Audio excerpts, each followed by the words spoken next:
तुम अपनी हाइट से इनसिक्योर हो और तुम सैकड़ों वीडियोस देख चुके हो इंटरनेट पे, लेकिन आज तक तुम्हें कोई ढंग की वीडियो नहीं मिली। मैं तुमसे वादा करता हूं, this video is going to be one of the best in depth guide on height that you have ever seen. मेरी मम्मी की हाइट है 5'2", मेरे पापा की हाइट है 5'6" और मेरी हाइट है 5'11", which is considered tall in India. मैं नोइंगली और अननोइंगली कुछ ऐसी चीजें कर रहा था जिससे मिला मुझे ग्रोथ एडवांटेज। क्या 18 के बाद तुम्हारी हाइट बढ़ेगी? इसका आंसर है यस। नॉर्मली हम 2 इंच हर साल बढ़ते हैं बिफोर प्यूबर्टी, और प्यूबर्टी में हम बढ़ते हैं at the rate of 4 inches per year. और हमारी हाइट 18 से 20 के बीच में नॉर्मली बढ़ना बंद हो जाती है। कुछ लोग 18 से पहले ग्रो होना बंद हो जाते हैं और कुछ लोग 20 के बाद भी ग्रो करते हैं, 21-22 तक। तो क्या तुम्हारी हाइट बढ़ेगी 18 के बाद? बढ़ सकती है, क्योंकि तुम्हें थोड़ी पता है कि तुम्हारी हाइट 21 साल तक बढ़ेगी या नहीं। तो हमें वो सब कुछ करना चाहिए जो हम कर सकते हैं until we turn 22। अब इस वीडियो को शुरू करते हैं। हमारी ग्रोथ मेनली 4 हार्मोन्स पे डिपेंड करती है। सबसे पहला ग्रोथ हार्मोन, जिसको पिट्यूटरी ग्लैंड सिक्रीट करता है। Number 2 IGF-1 insulin growth factor 1, जो कि हमारे लिवर से रिलीज होता है in response to growth hormone. Number 3 testosterone. Testosterone के बिना तो तुम कैसे ग्रो करोगे, ये कंट्रीब्यूट करता है तुम्हारी ग्रोथ स्पर्ट में। और number 4 hormones secreted by your thyroid gland. तुम्हारा थायराइड ग्लैंड अगर ठीक से काम नहीं कर रहा है तो तुम्हारी ग्रोथ पे इफेक्ट पड़ सकता है। अब इन चारों में से सबसे ज्यादा तुम्हारी ग्रोथ को प्रमोट करने वाले हार्मोन, जितना ज्यादा ग्रोथ हार्मोन तुम्हारी बॉडी में सिक्रीट होगा इन योर ग्रोइंग ईयर्स, उतनी ज्यादा तुम्हारी हाइट होगी। अगर तुम्हारे ग्लैंड्स सही से काम नहीं कर रहे हैं, ग्रोथ हार्मोन कम मात्रा में सिक्रीट हो रहा है, तुम्हारी बॉडी की ग्रोथ, तुम्हारी हाइट सिग्निफिकेंटली अफेक्ट हो सकती है। Now I will teach you exactly how you can maximise your growth hormone. और उनमें से एक तरीका ऐसा है जिससे तुम्हारा ग्रोथ हार्मोन 2000% तक बूस्ट होगा। So make sure you watch this video till the end. Growth hormone और IGF-1 में फर्क क्या है? पिट्यूटरी ग्लैंड सिक्रीट करता है ग्रोथ हार्मोन, फिर वो जाता है लिवर में। अब ये ग्रोथ हार्मोन लिवर के टिश्यूज को स्टिमुलेट करता है और हमारे लिवर में रिलीज होता है IGF-1, insulin like growth factor 1। So growth hormone works through IGF-1, और IGF-1 ही है जो क्रूशियल रोल प्ले करता है तुम्हारी हाइट में, तुम्हारी ग्रोथ में। सो अगर हमें IGF-1 को मैक्सिमाइज करना है तो ज्यादा से ज्यादा ग्रोथ हार्मोन को बढ़ाना होगा। जितना ज्यादा ग्रोथ हार्मोन सिक्रीट होगा तुम्हारी बॉडी में, उतना ही ज्यादा IGF-1 प्रोड्यूस होगा, उतनी ही ज्यादा तुम्हारी हाइट और ग्रोथ होगी। तो हमारा फोकस होना चाहिए ग्रोथ हार्मोन को मैक्सिमाइज करने पे, बूस्ट करने पे। अब मैं तुम्हें 6 तरीके बताऊंगा जिससे तुम्हारा ग्रोथ हार्मोन ज्यादा से ज्यादा रिलीज होगा, और जितने भी पॉइंट्स मैं बोलूंगा वो सारे पॉइंट्स बहुत ज्यादा इंपॉर्टेंट है, ध्यान से सुनना। सबसे पहला और सबसे इंपॉर्टेंट पॉइंट, स्लीप।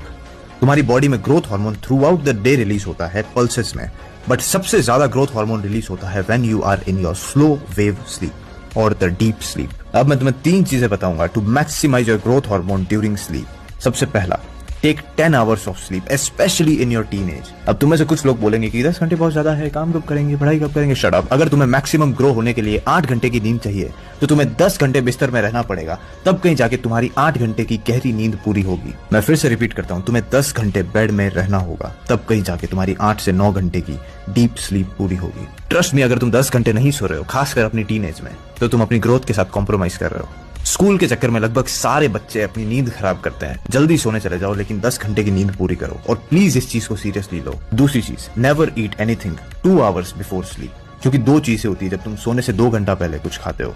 सबसे पहला इंसुलिन स्पाइक, और दूसरा poor sleep quality, growth hormone को सप्रेस करती है।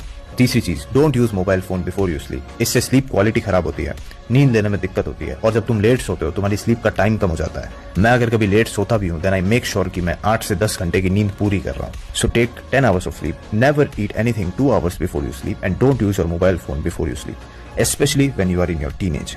These 3 things will significantly improve your sleep quality and maximize your growth hormone production. दूसरा तरीका जिससे तुम अपने ग्रोथ हार्मोन को मैक्सिमाइज कर सकते हो वो है इंटेंस एक्सरसाइज। मैं नॉर्मल एक्सरसाइज की बात नहीं कर रहा हूँ, मैं बात कर रहा हूँ हाई इंटेंसिटी इंटरवल ट्रेनिंग की, जिसमें हम 30 से 60 सेकंड तक इंटेंस एक्सरसाइज करते हैं विद मल्टीपल सेट्स, और 1 से 5 मिनट का रेस्ट लेते हैं। And the best high intensity interval training exercise in the world is sprinting. तुम कोई भी हाई इंटेंस एक्सरसाइज कर सकते हो, but I highly recommend you sprinting. तुम 20 से 60 सेकंड इंटेंसिटी के साथ स्प्रिंट लगाओ, फिर 2 से 5 मिनट रेस्ट लो, फुल रेस्ट, और इसके 3 से 7 सेट लगाओ। ये होगा तुम्हारा हिट वर्कआउट फॉर ग्रोथ। इससे तुम्हारा ग्रोथ हार्मोन बूस्ट होगा अप टू 450%। अब ऑब्वियसली अगर तुम्हें हार्ट से रिलेटेड कोई इशू है तो इस चीज को अवॉइड करना। अब मैं तुम्हें बताऊंगा तीसरी चीज जिससे तुम्हारा ह्यूमन ग्रोथ हार्मोन 2000% तक बूस्ट होता है, और वो चीज है इंटरमिटेंट फास्टिंग।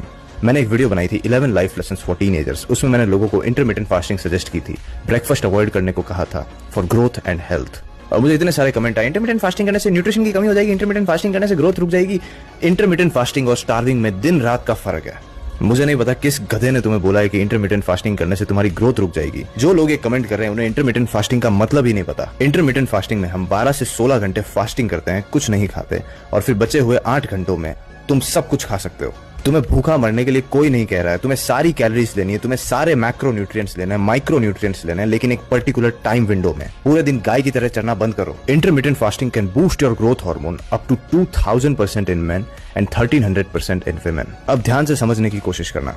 इंसुलिन एक हार्मोन है जो कि पैनक्रियास सिक्रीट करता है, and every time you eat you get an insulin spike, specially carbs and sugar cause extreme insulin spikes। और जब तुम ये कार्ब्स और शुगरी फूड फ्रीक्वेंटली खाते हो दिन में, your body becomes less sensitive to insulin over time. मतलब तुम्हारी बॉडी में इंसुलिन तो बन रहा है, लेकिन तुम्हारी बॉडी के सेल्स, लिवर के सेल्स इफेक्टिवली रिस्पॉन्ड नहीं कर पा रहे। ओवर टाइम तुम्हारी बॉडी की इंसुलिन सेंसिटिविटी कम होते होते बहुत कम हो जाती है। And insulin is essential for insulin like growth factor 1 production. अब ये जो इंसुलिन है वो IGF-1 के प्रोडक्शन को बढ़ाता है in response to growth hormone. Intermittent fasting में हम 12 से 16 घंटे कुछ नहीं खाते, मतलब no insulin spike for 16 hours, जिससे तुम्हारी बॉडी की इंसुलिन सेंसिटिविटी बहुत अच्छी हो जाती है, which means effective production of IGF-1।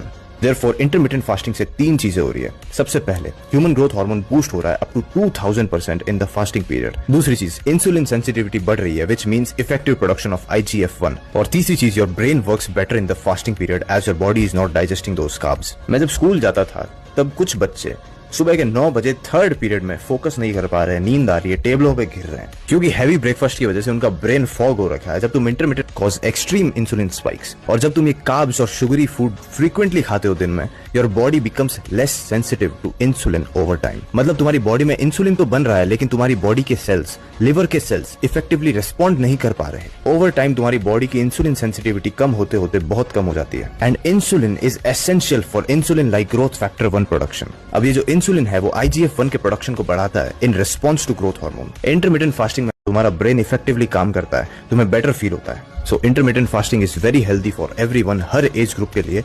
बस तुम्हें एक चीज का ध्यान रखना है कि तुम अपनी कैलोरीज पूरी ले रहे हो और न्यूट्रिशन पूरा ले रहे हो। That's it. अब इंटरमिटेंट फास्टिंग किन लोगों को नहीं करनी चाहिए? जो लोग बहुत ज्यादा पतले हैं, माल नरिश्ड है, या कैलोरीज नहीं ले पाते, मेटाबॉलिज्म बहुत ज्यादा हाई है मेरी तरह, या तुम सीरियस बल्किंग पे हो, तो एब्सोल्युटली तुम्हें फ्रीक्वेंटली खाना पड़ेगा, ब्रेकफास्ट लेना पड़ेगा। बट ट्राई करना कि जितना हो सके low carb, low sugar breakfast low. But मेरे हिसाब से तुम में से ज्यादातर लोग इजीली 8 से 10 घंटे में अपना सारा न्यूट्रिशन ले सकते हैं, तो बहाने मत बनाओ। Intermittent fasting is very very good for your health and it also boost your growth hormone significantly. चौथी चीज, amino acids. Growth hormone is stimulated by amino acids. अगर तुम प्रोटीन नहीं खा रहे हो तो तुम्हारी बॉडी में ग्रोथ हार्मोन डिमिनिश हो सकता है। अब तुम्हें कितना प्रोटीन खाना चाहिए फॉर मैक्सिमम ग्रोथ? जितना तुम्हारा बॉडी वेट है उतना या उससे ज्यादा। फॉर एग्जाम्पल, तुम 50 किलो के हो तो मिनिमम 50 ग्राम प्रोटीन खाओ डेली। अगर इस चीज को और सीरियसली लेना है तो तुम RG9 एज ए सप्लीमेंट ले सकते हो, 5 grams per day. Long term के लिए मैं सजेस्ट नहीं करूंगा, बट तुम ट्राई कर सकते हो 2 से 3 महीने के लिए। अब 5वीं चीज, essential micro nutrients for your growth hormone. सबसे पहला, zinc. Zinc is essential for the production of growth hormone. Fish, sea food, meat, इनमें तुम्हें जिंक मिलता है। वेजिटेरियन फूड में जिंक कम होता है। तो अगर तुम मेरी तरह वेजिटेरियन हो तो तुम्हें नट्स और सीड्स डेली खाने चाहिए अच्छी क्वांटिटी में। और एक प्रॉब्लम है इंडियन डाइट की कि हम सीरियल्स बहुत ज्यादा खाते हैं, ग्रेन्स बहुत ज्यादा खाते हैं, जिनमें होता है फाइटिक एसिड। ये जिंक के अब्जॉर्प्शन को रिड्यूस करता है। तो तुम्हें अपनी डाइट में सीरियल्स को कम रखना चाहिए या फिर लेस फ्रीक्वेंटली खाओ ताकि जिंक का अब्जॉर्प्शन बढ़े। और जिंक ब्लॉकर से stress, sugar and junk food. Try to eat almost zero refined sugar and junk food. Please take it seriously. Sugar is the killer of your growth and health. Second micronutrient है vitamin D, and the best way to get vitamin D is sunlight. हर दिन 30 minute in the sun can change your life, even if it is cloudy. Just sit in the daylight. लोगों को लगता है कि बादल है तो सनलाइट ही नहीं है। अगर सनलाइट नहीं है तो तू देख कैसे रहा है भाई? जब तक तुम्हें बाहर लाइट दिख रही है, चाहे बादल हो या ना हो, सनलाइट है। येलो कलर की धूप जरूरी नहीं है। So sit in the sunlight.